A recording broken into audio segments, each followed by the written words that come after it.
Good morning. Let's begin our service by singing hymn number 347. Though mountains may depart from thee, and hills be far removed, his kindness shall remain with thee, his covenant be proved. Hymn number 347.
The scriptural this morning will be given by Wendy from Georgia.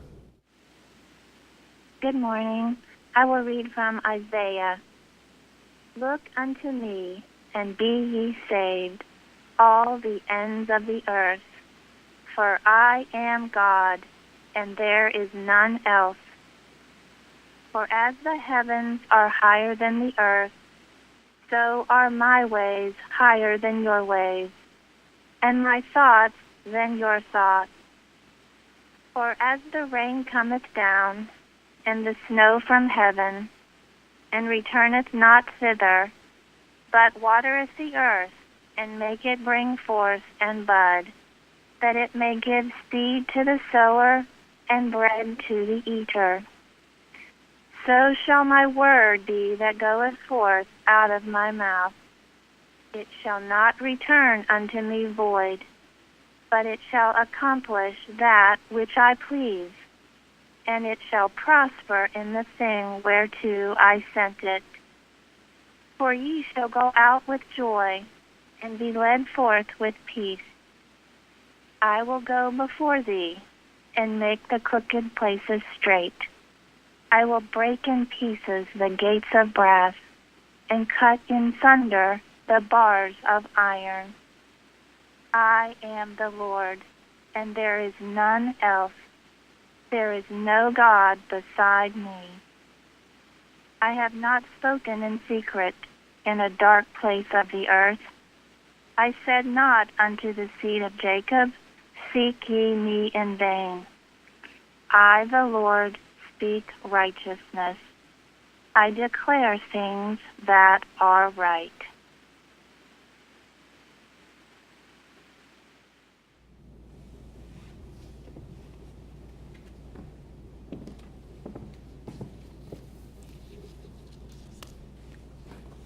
We will now have a moment of silent prayer and follow with the Lord's Prayer and its spiritual interpretation as given in the Christian Science textbook.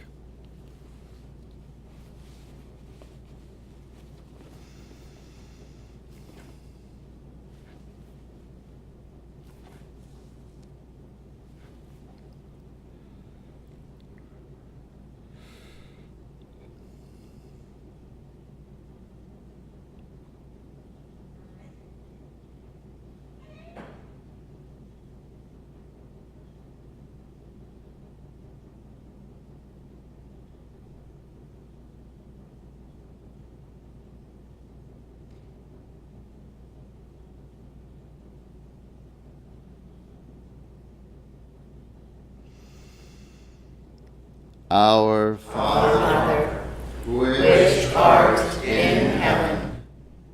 Our Father, Mother, God, all harmonious. Hallowed be thy name. Adorable One. Thy kingdom come. Thy kingdom is come. Thou art ever present. Thy will be done in earth as it is in heaven. Enable us to know, as in heaven, so on earth, God is omnipotent, supreme. Give us this day our daily bread. Give us grace for today. Feed the famished affections. And forgive us our debts, as we forgive our debtors. And love is reflected in love. And lead us not into temptation, but deliver us from evil. And God leadeth us not into temptation, but delivereth us from sin, disease, and death. For thine is the kingdom, and the power, and the glory, forever. For God is infinite, all power, all life, truth, love, over all and all.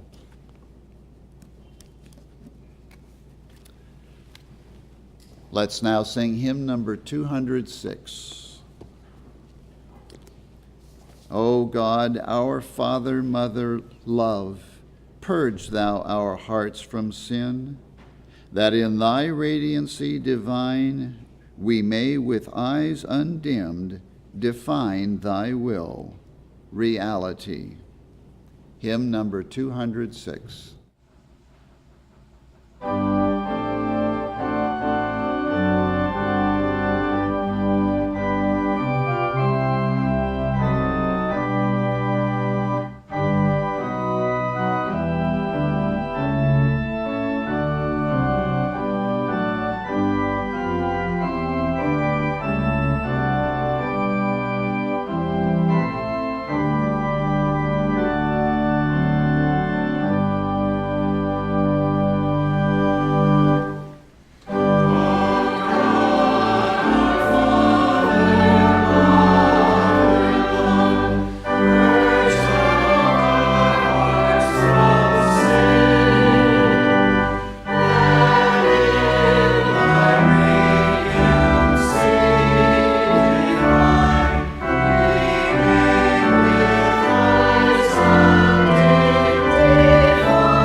Welcome to the Sunday morning service of the Plainfield Christian Science Church Independent. We begin each Sunday morning here at 10 a.m. with our roundtable discussion, which is a training ground in Christian Science. Also, on Sundays at 11 a.m., we have a Sunday school for children, and children from anywhere in the world can attend, because that class is conducted via a teleconference number that we provide. So if you don't live in the area and have a child who would like to attend Sunday school, please call us. We'll give you the number, and we will be very happy to welcome your child. And for all of our services, we have a nursery available for children, very young children and infants. You can find us not only here in Plainfield, but also on our website, plainfieldcs.com. And we have a channel on YouTube where we have over 2,500 videos of articles and services and other very inspiring things, good music. You can also find us on SoundCloud, Facebook, Twitter, and Instagram. And you can listen to all of our services, either on our website, on YouTube, or from your telephone via a teleconference number that we provide. I'd like to highlight one of the articles featured on our website entitled "The Nature of Illusion," which was a sermon given by Doris White Evans in 1987. And it's still very applicable. Interesting how easy it is for us to be deluded without even knowing it. I recommend it, The Nature of Illusion. And we've been busy printing. The magazine, Love is a Liberator, has been printed and is in the mail to those who subscribe. The quarterly for this fourth quarter of 2017 has been printed and mailed, and hopefully you'll have received it already. And since next Sunday is the first Sunday of October, if you haven't picked up your full text lesson booklet, please do so. It's also the first Sunday of the fourth quarter, so if you haven't picked up your quarterly for next quarter, do so. Everyone is welcome here, and that includes all of you who are listening and participating from around the world. And a special welcome this morning to Dale and her husband visiting from Virginia. We will now have the reading of a testimony from the chapter entitled Fruitage in Science and Health, which attests to the healing power obtained by studying the Christian Science textbook. And that reading will be given this morning by Carol from New Jersey.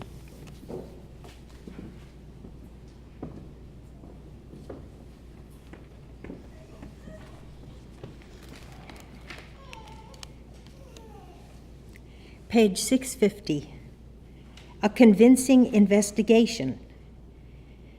While I have testified to those around me and in many localities of my healing in Christian Science, I feel that it is high time I put the candle in the candlestick where all who will may see.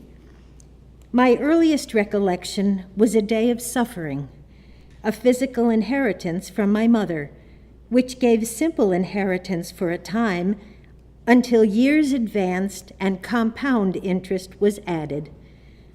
My father was a physician, and material remedies were used for my mother without avail. Consequently, his confidence in them for me was shaken. In fact, he often told me it was better to suffer without medicine than become a chronic doser without pain.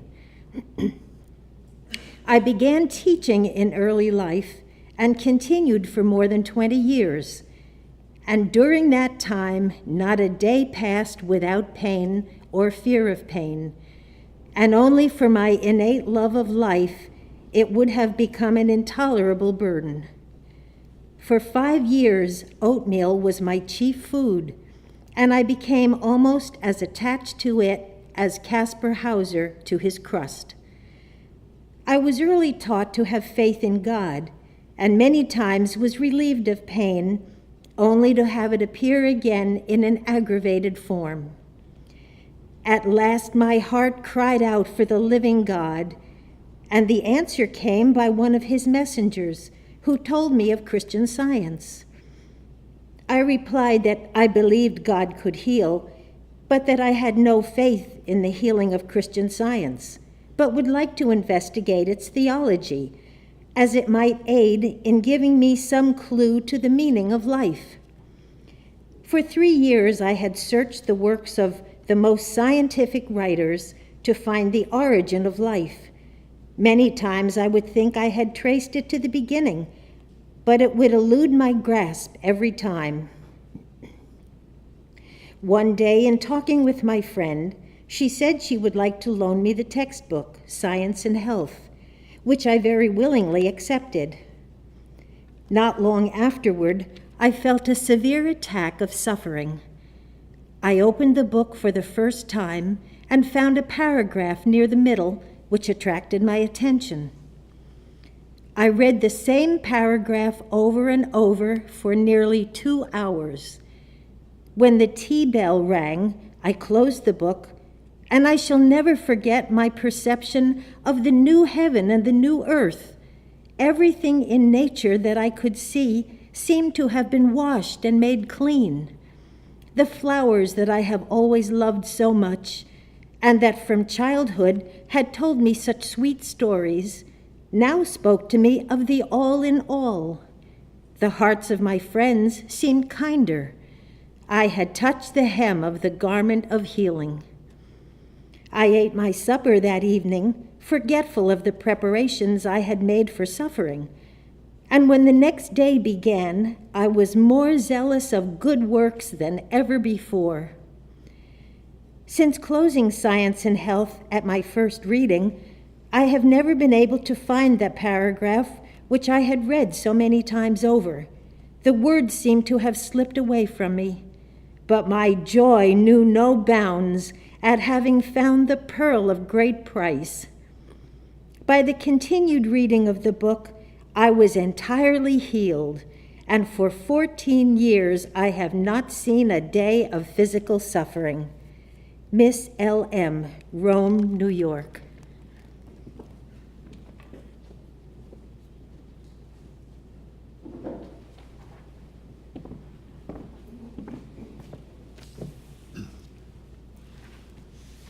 The lesson sermon for this morning can be found on page 26 of the Independent Christian Science Quarterly.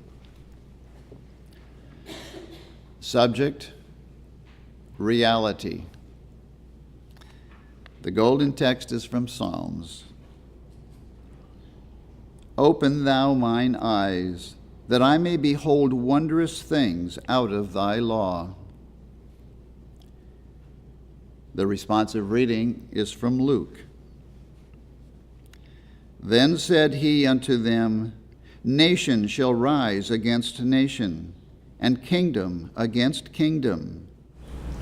And great earthquakes shall be in divers places, and famines, and pestilences, and fearful sights, and great signs shall there be from heaven. But there shall not an hair of your head perish.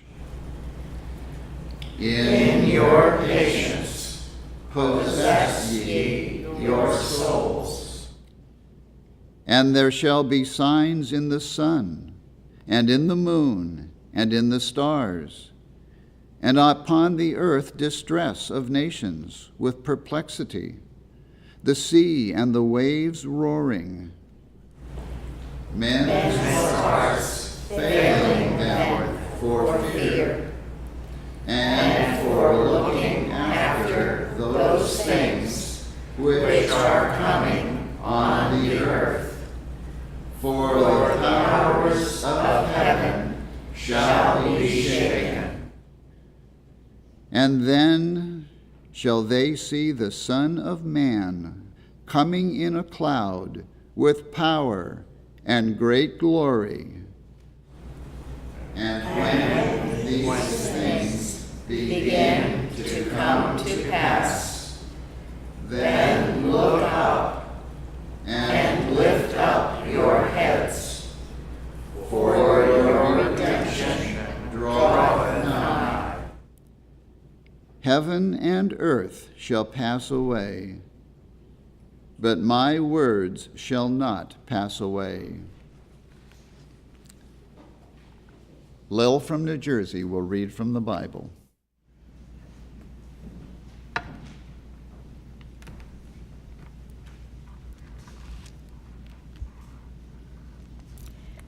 Job, I have heard of thee by the hearing of the ear, but now mine eye seeth thee. Genesis. In the beginning, God created the heaven and the earth. And God said, "Let there be light," and there was light. And God said, "Let there be lights in the firmament of the heaven, to divide the day from the night, and let them be for signs, and for seasons, and for days and years.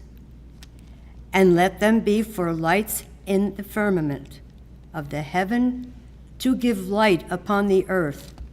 And it was so. And God said, "Let us make man in our image, after our likeness." So God created man in his own image. In the image of God created he him. Male and female created he them. And God blessed them. But there went up a mist from the earth and watered the whole face of the ground. Matthew. Then Jesus came into the coasts of Caesarea Philippi. He asked his disciples, saying, "Whom do men say that I, the Son of Man, am?" And they said, "Some say that thou art John the Baptist, some Elias, and others Jeremias, or one of the prophets." He saith unto them, "But whom say ye that I am?"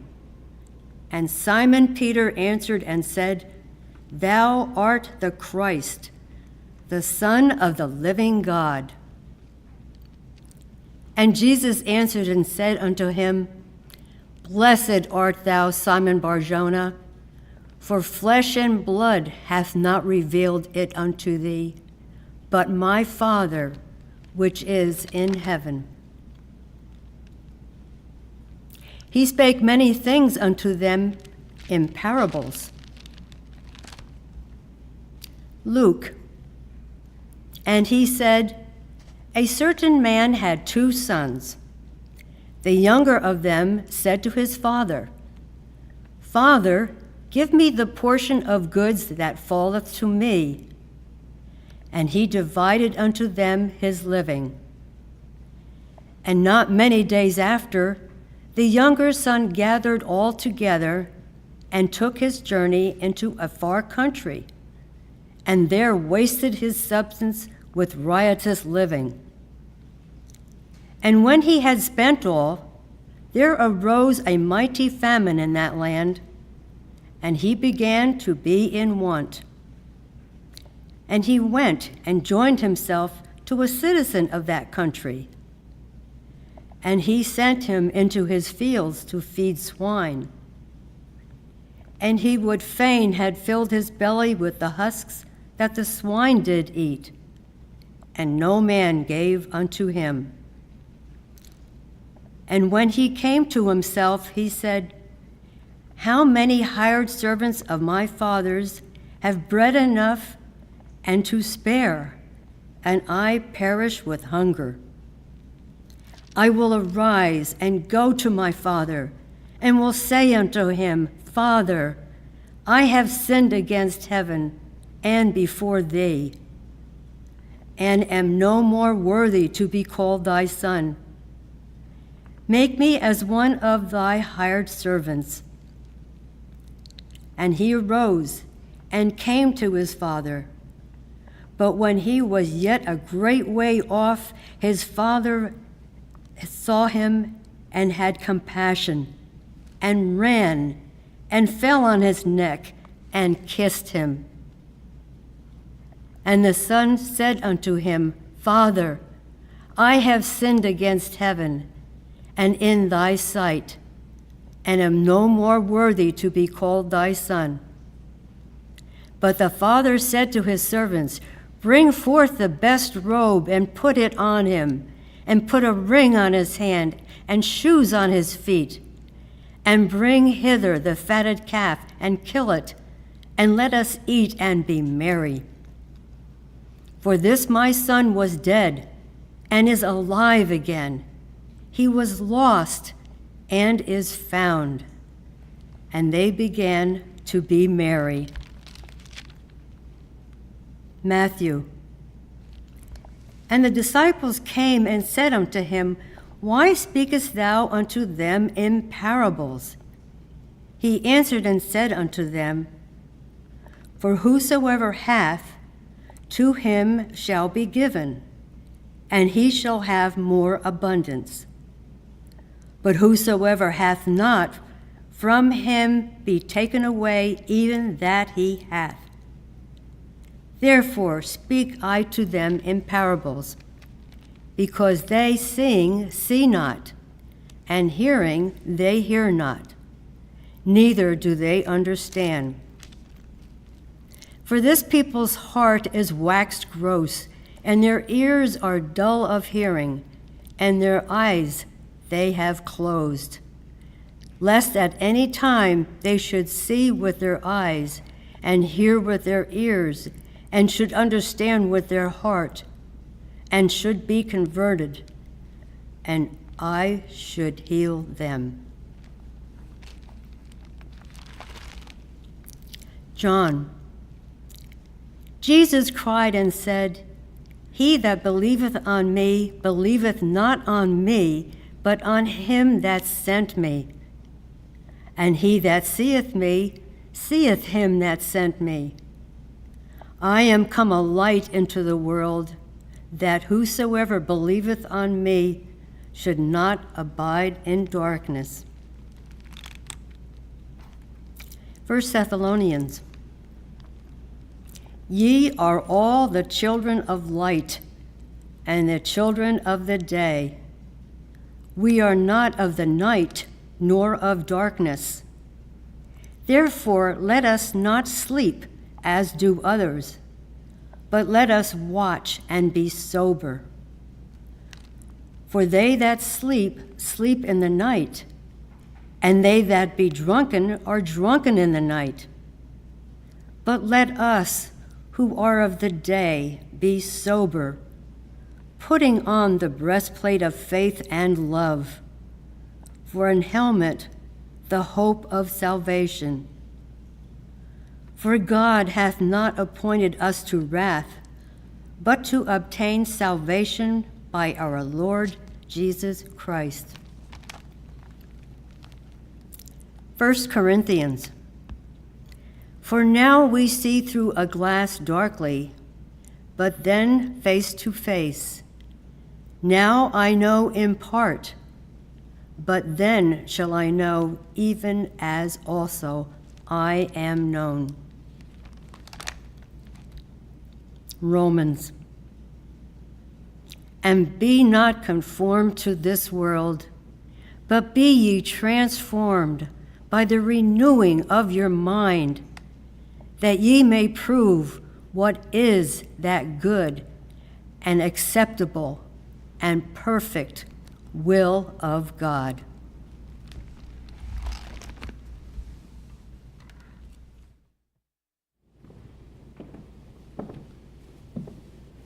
Fairley from Maryland will now read. A relic informative passages from Science and Health with Key to the Scriptures by Mary Baker Eddy. Immortal and divine mind presents the idea of God, first in light, second in reflection, third in spiritual and immortal forms of beauty and goodness.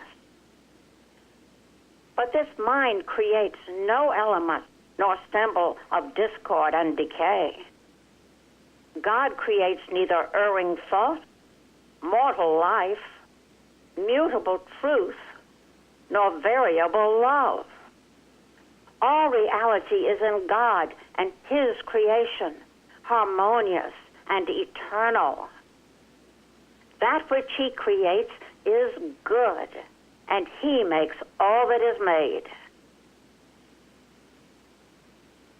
Firmament, spiritual understanding, the scientific line of demarcation between truth and error, between spirit and so-called matter. The creations of matter arise from a mist or false claim or from mystification, and not from the firmament or understanding which God erects between the true and false. In error, everything comes from beneath, not from above. All is material mist instead of the reflection of spirit. Eyes, spiritual discernment, not material but mental. Jesus said, thinking of the outward vision, having eyes, see ye not? Spirit imparts the understanding which uplifts consciousness and leads into all truth. Spiritual sense is the discernment of spiritual good. Understanding is the line of demarcation between the real and unreal. This understanding is not intellectual, is not the result of scholarly attainments. It is the reality of all things brought to light. God's ideas reflect the immortal, unerring, and infinite. The mortal, erring, and finite are human beliefs, which apportion to themselves a task impossible for them, that of distinguishing between the false and the true. Job said, I have heard of thee by the hearing of the ear, but now mine eye seeth thee. Mortals will echo Job's thought. When the supposed pain and pleasure of matter cease to predominate, they will then drop the false estimate of life and happiness, of joy and sorrow, and attain the bliss of loving unselfishly, working patiently, and conquering all that is unlike God. The nature of Christianity is peaceful and blessed. But in order to enter into the kingdom, the anchor of hope must be cast beyond the veil of matter into the Shekinah into which Jesus has passed before us. And this advance beyond matter must come through the joys and triumphs of the righteous, as well as through their sorrows and afflictions. Like our Master, we must depart from material sense into the spiritual sense of being. The sharp experiences of belief in the supposititious life of matter, as well as our disappointments and ceaseless woes, turn us like tired children to the arms of divine love. Then we begin to learn life in divine science. Without this process of weaning, canst thou by searching find out God? It is easier to desire truth than to rid oneself of error. Mortals may seek the understanding of Christian Science, but they will not be able to glean from Christian Science the facts of being without striving for them. This strife consists in the endeavor to forsake error of every kind and to possess no other consciousness but good. Through the wholesome chastisements of love, we are helped onward in the march towards righteousness, peace, and purity, which are the landmarks of science. If men understood their real spiritual source to be all blessedness, they would struggle for recourse to the spiritual and be at peace. But the deeper the error into which mortal mind is plunged, the more intense the opposition to spirituality till error yields to truth. Spiritual teaching must always be by symbols. Did not Jesus illustrate the truths he taught by the mustard seed and the prodigal? The master often refused to explain his words because it was difficult in a material age to apprehend spiritual truth. Lulled by stupefying illusions, the world is asleep in the cradle of infancy, dreaming away the hours. Material sense does not unfold the facts of existence, but spiritual sense lifts human consciousness into eternal truth. Humanity advances slowly out of sinning sense into spiritual understanding. Unwillingness to learn all things rightly binds Christendom with chains. The Word was made flesh. Divine truth must be known by its effects on the body as well as on the mind before the science of being can be demonstrated. Hence its embodiment in the incarnate Jesus, that life link forming the connection through which the real reaches the unreal. Soul rebukes sense, and truth destroys error.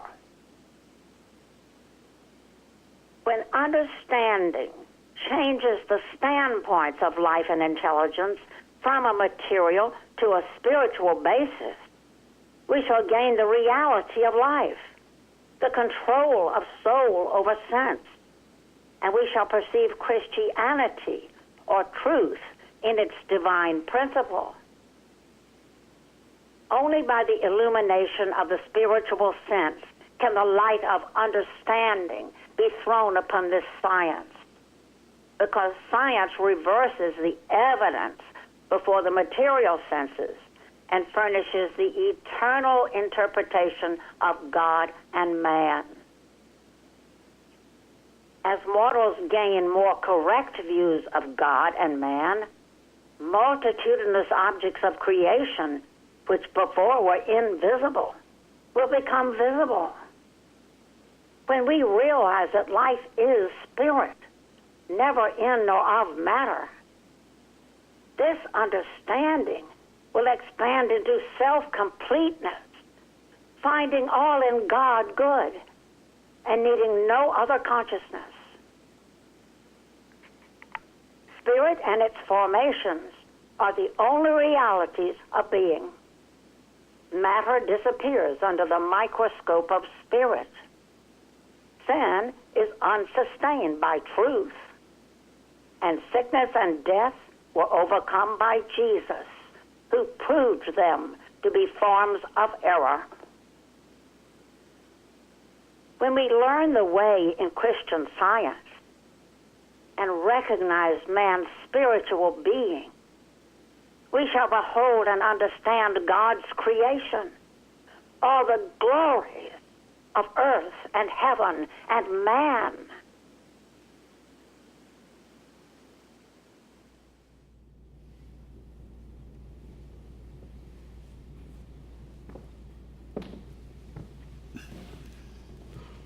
Let us now have a moment of silent prayer for our world.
Let's now sing hymn number 253. The words of this hymn are by Mary Baker Eddy. O'er waiting harp strings of the mind, there sweeps a strain, low, sad, and sweet, whose measures bind the power of pain, and wake a white-winged angel throng of thoughts, illumed by faith, and breathed in raptured song, with love perfumed. Hymn number 253.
We shall now sing hymn number 425. O weary pilgrim, lift your head, for joy cometh in the morning. For God in his own word hath said that joy cometh in the morning. Hymn number 425.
I will read from the Christian Science textbook, The Scientific Statement of Being, and the correlative passage from 1 John, 3rd chapter. There is no life, truth, intelligence, nor substance in matter. All is infinite mind and its infinite manifestation, for God is all in all. Spirit is immortal truth. Matter is mortal error. Spirit is the real and eternal. Matter is the unreal and temporal. Spirit is God, and man is his image and likeness. Therefore, man is not material. He is spiritual. Behold, what manner of love the Father hath bestowed upon us, that we should be called the sons of God. Therefore the world knoweth us not, because it knew him not. Beloved, now are we the sons of God, and it doth not yet appear what we shall be, but we know that when he shall appear, we shall be like him, for we shall see him as he is. And every man that hath this hope in him purifieth himself, even as he is pure. grace be with you.